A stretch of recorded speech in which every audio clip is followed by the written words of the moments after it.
د طالبانو دفاع وزارت وایي چې بلخاب کې چاڼیز عملیات روان دي. په سلامونو مو هرکلی کوم، زموږ یوټیوب چینل ته پخیر راغلی. که غواړئ په بشپړه توګه معلومات ترلاسه کړئ نو ویډیو راسره تر پایه وګورئ. د طالبانو د دفاع وزارت وایي د سرپل ولایت بلخاب کې د بغاوتګرو پر وړاندې عملیات پای ته رسیدلی دي، خو په لرې پرتو سیمو کې لا هم عملیات روان دي. دا لومړی ځل دی چې طالبان د بلخاب ولسوالۍ د عملیاتو په اړه په واضح ډول اعلامیه خپروي.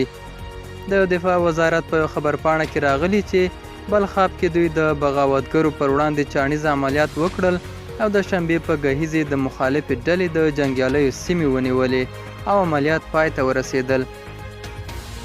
اعلامیه زیاتوي په دې عملیاتو کې د طالبانو ځواکونو ته کومه مرګ ژوبله نه ده اوښتې او مخالفان یې بې مقاومته له سیمې تښتېدلي دي. دا وه زموږ نننۍ چمتو شوې ویډیو. تر بیا ښه وخت، ښې چارې.